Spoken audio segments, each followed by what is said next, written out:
ದೇಶದ ಪ್ರಮುಖ ಏರ್ಪೋರ್ಟ್ಗಳಲ್ಲೇ ಭದ್ರತಾ ಲೋಪ. ಡಿಜಿಸಿಎ ತನಿಖಾ ತಂಡಗಳ ಪರಿಶೀಲನೆಯಿಂದ ಇದು ಬೆಳಕಿಗೆ ಬಂದಿದೆ. ಅಹಮದಾಬಾದ್ ದುರಂತದ ಬಳಿಕ ಎಚ್ಚೆತ್ತಿರುವಂತ ಡಿಜಿಸಿಗೆ ಏರ್ಪೋರ್ಟ್ಗಳಿಗೆ 2 ತನಿಖಾ ತಂಡವನ್ನು ಕಳಿಸಿದ್ದ ಡಿಜಿಸಿಗೆ ಮುಂಬೈ, ದೆಹಲಿ ಅಂತ ನಿಲ್ದಾಣಗಳಲ್ಲಿ ಭದ್ರತಾ ಲೋಪ ಇದೆ ಅಂತ ಆಘಾತಕಾರಿ ವಿಚಾರ ಈ ವರದಿ ತಿಳಿಸ್ತಾ ಇದೆ. ಡಿಜಿಸಿಎ ಜಂಟಿ ಮಹಾನಿರ್ದೇಶಕರ ಮೇಲ್ವಿಚಾರಣೆಯಲ್ಲಿ ತನಿಖೆ ಮಾಡಿದ್ದಾರೆ.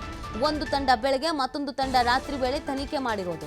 ವಿಮಾನದ ಕಾರ್ಯಾಚರಣೆ, ಹಾರಾಟದ ಸಮಯ, ರ್ಯಾಮ್ ಸುರಕ್ಷತೆ, ಎಟಿಸಿ ಸಂವಹನ, ಕಣ್ಗಾವಲು ವ್ಯವಸ್ಥೆ, ಟೇಕ್ ಆಫ್ ಪೂರ್ವ ತಪಾಸಣೆ ಪರಿಶೀಲನೆ, 7 ದಿನಗಳಲ್ಲಿ ಭದ್ರತಾ ಲೋಪವನ್ನು ಸರಿಪಡಿಸೋದಕ್ಕೆ ಡಿಜಿಸಿಎಂ ಸೂಚನೆ ನೀಡಿದೆ. ಏನೇನು ಭದ್ರತಾ ಲೋಪ ನೋಡಿ, ಈ ಫ್ಲೈಟು ಅವಘಡ ಆಯ್ತಲ್ಲ, ಅಲ್ಲಿಂದ ಸಾಕಷ್ಟು ರೀತಿಯಾದಂಥ ಪ್ರಶ್ನೆಗಳು ಹುಟ್ಕೊಳ್ತಾ ಇದೆ. ನಾವು ಫ್ಲೈಟ್ಗಳಲ್ಲಿ ಓಡಾಡೋದಕ್ಕೆ ಹಿಂದೆ ಮುಂದೆ ನೋಡಬೇಕಾದ ಪರಿಸ್ಥಿತಿ ಇದೆ. ಭದ್ರತಾ ಲೋಪ ಇದೆ ಅನ್ನೋದನ್ನು ವರದಿ ಹೇಳ್ತಾ ಇದೆ. ಏನೇನು ಭದ್ರತಾ ಲೋಪ? ರನ್ವೇ ಮಧ್ಯದ ರೇಖೆಗಳು ಮಸಕಾಗಿ ಹೋಗಿದೆ. ಇದರಿಂದ ರನ್ವೇ ಮಧ್ಯಭಾಗ ಸರಿಯಾಗಿ ಕಾಣಿಸೋದೇ ಇಲ್ಲ. ವಿಮಾನದ ಟೈರ್ಗಳೇ ಸವದು ಹೋಗಿದೆಯಂತೆ. ಸವೆದ ಟೈರ್ಗಳಿಂದ ವಿಮಾನಗಳು ವಿಳಂಬ ಆಗ್ತಾ ಇದೆ. ಕೆಲವು ಕಡೆಯಲ್ಲಿ ದಾಖಲೆಗಳನ್ನು ಸರಿಯಾಗಿ ನಿರ್ವಹಿಸಿಲ್ಲ, ಮೇಂಟೈನ್ ಮಾಡಿಲ್ಲ. ಕೆಲವು ನಿಲ್ದಾಣಗಳಲ್ಲಿ ದೂರು ಪುಸ್ತಕಗಳೇ ನಾಪತ್ತೆ ಆಗಿದೆ. ಏನಾದ್ರು ಕಂಪ್ಲೇಂಟ್ಸ್ ಇದ್ದರೆ ಕಂಪ್ಲೇಂಟ್ಸ್ ಬರೆಯೋದಕ್ಕೆ ಅಂತ ಪುಸ್ತಕಗಳಿರ್ತಿತ್ತು, ಅದಿಲ್ವೇ ಇಲ್ಲ.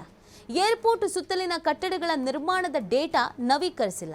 ಕಟ್ಟಡ, ಟವರು, ಮರಗಳು, ಕ್ರೇನ್ಗಳ ಡೇಟಾ ಸರಿಯಾಗೂ ಇಲ್ಲ. ಸೊ ಈ ಎಲ್ಲ ಸಮಸ್ಯೆಗಳು ಕಾಣಿಸ್ಕೊಳ್ತಾ ಇದೆಯಂತೆ. ಸೊ ಇದನ್ನೆಲ್ಲ ನೋಡಿ ಇದು ಆಘಾತಕಾರಿ ವಿಚಾರ, ಇದನ್ನೆಲ್ಲ ಸರಿಪಡಿಸಬೇಕು ಅಂತ ಹೇಳ್ತಾ ಇದ್ದಾರೆ. ಸಂಬಂಧಪಟ್ಟಂತೆ ಈಗ ನಾವು ಹೆಂಗೆ ರಸ್ತೆಯಲ್ಲಿ ಈ ವೈಟ್ ಗೆರೆಗಳನ್ನು ಹಾಕಿರ್ತಾರೋ ನಮಗೆ ರೋಡ್ಗಳು ಕ್ಲೀನಾಗಿ ಗೊತ್ತಾಗಲಿ ಅಂತ, ಆ ಥರ ಅಲ್ಲೂ ಇರುತ್ತೆ. ಬಟ್ ಅದು ಯಾವುದನ್ನು ಮೇಂಟೈನ್ ಮಾಡಿಲ್ಲ ಅನ್ನೋದನ್ನು ತಿಳಿಸ್ತಾ ಇದೆ ಈ ವರದಿ.